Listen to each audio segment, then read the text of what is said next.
Hello মরিনার্স, আজকে আমরা কিছু এমন প্রশ্ন নিয়ে কথা বলবো, সেই প্রশ্নের সমাধান যদি আমরা না বার করতে পারি তাহলে কিন্তু আমাদের গোটা সিজন জলাঞ্জলি চলে যাবে।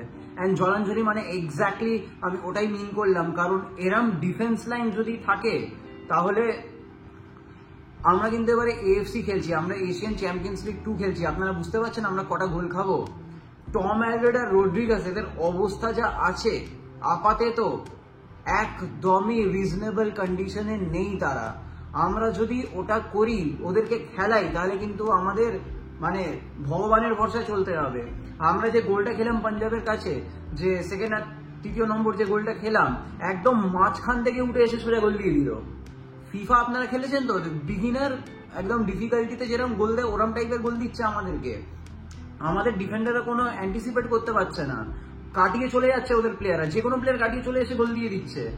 এমন আমাদের অবস্থা, আমাদের রড্রিগাসকে বসিয়ে দিতে হলো, যে বিদেশি ডিফেন্ডারকে আমরা এনেছি ওকে বসিয়ে আমাদের আশিস রায়কে খেলাতে হচ্ছে।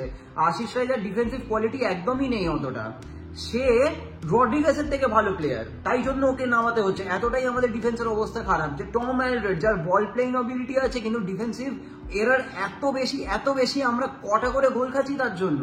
আমাদের ইমিডিয়েট ডিফেন্সিভ রিক্রুটমেন্ট দরকার, তাছাড়া আমাদের সিজন এখানেই শেষ।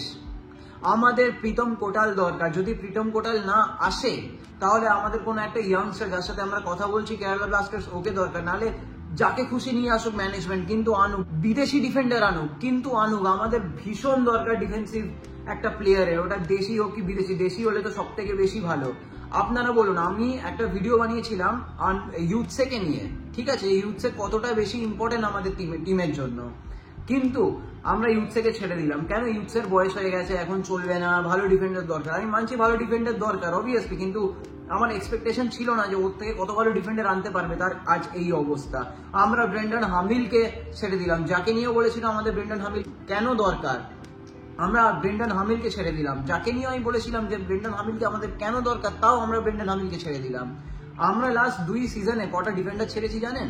হেক্টর ইউথসেফ, ব্রেন্ডন হামিল, প্রীতম কোটাল, কার্ল ম্যাথিউ, আনোয়ার আলী, পাঁচটা top notch first choice defender ছেড়েছি আমরা। তার মধ্যে দুটো ওয়ান অফ দি ইন্ডিয়ার বেস্ট ডিফেন্ডার ছেড়েছি আমরা। 5টা ডিফেন্ডার ছেড়েছি, তার বদলে আমরা যে দুটো বিদেশিকে এনেছি তাদের স্ট্যান্ডার্ড আপনারা দেখতেই পাচ্ছেন কি বাজে স্ট্যান্ডার্ড। আমরা যদি ডিফেন্ডার সাইন না করি তাহলে কিন্তু আমরা খুব বিপদে পড়ে যাব। কারণ রড্রিগাসকে নিয়ে যদি আমি কথা বলি, ও তো বডি ল্যাঙ্গুয়েজই দেখে মনে হচ্ছে না যে একটা টপ নচ ডিফেন্ডার। ও তো এমন অ্যাঙ্গেল ক্রিয়েট করছে যেখান দিয়ে উল্টো গোল আরো খেয়ে যাবো, বল তো আটকাতে পারছেই না। ওর থেকে তো ভালো অ্যাঙ্গেল আশিস রায় ক্রিয়েট করছে, যাতে অ্যাঙ্গেল না ক্রিয়েট করে স্ট্রাইকার না গোল মারে। রড্রিগাস উল্টো এমন অ্যাঙ্গেল ক্রিয়েট করছে যাতে স্ট্রাইকার উল্টো আরো বেশি করে গোল দিয়ে দেয়। রড্রিগাস একদমই চলছে না, একদমই না, আপাতত অ্যাটলিস্ট একদমই চলছে না। টম অ্যালডারওয়েট আগের থেকে একটু ইমপ্রুভ তো করেছে, আর আমি এটা মানছি যে টম অ্যালডারওয়েটকে যদি আর একটু ওর ওপর কাজ করা যায়, মলিনা যদি আর একটু কাজ করে টম অ্যালডারওয়েটের ওপর, তাহলে টম অ্যালডারওয়েটের ডিফেন্সিভ এরার যেটা আছে এটা অনেকটা কমে যাবে।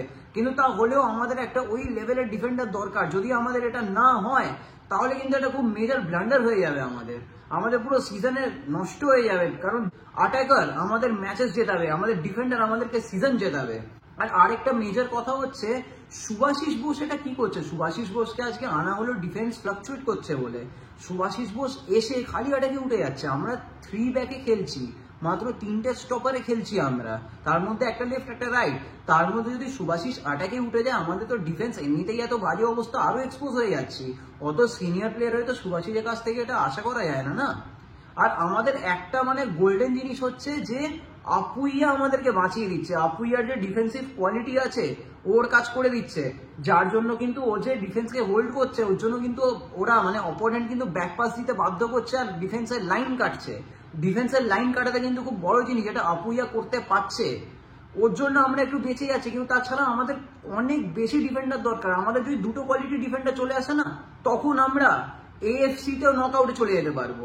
কিন্তু এরম ভাবে যদি এই ডিফেন্ডারের এই অবস্থা থাকে তাহলে একদমই সেটা হবে না। আমি আশা করছি আমাদের ডিফেন্ডার আসবে, আর মলিনা অ্যাটলিস্ট টম অ্যালডারওয়েটের ওপর আরো বেশি কাজ করবে, যাতে টম অ্যালডারওয়েটকে অ্যাটলিস্ট আমরা একটা বিদেশিকে ভালোভাবে স্টপার খেলাতে পারবো, আর ও আমাদের অ্যাটলিস্ট ম্যাচেস হারিয়ে দেবে না, আমাদের গোল খাওয়া থেকে বাঁচাবে।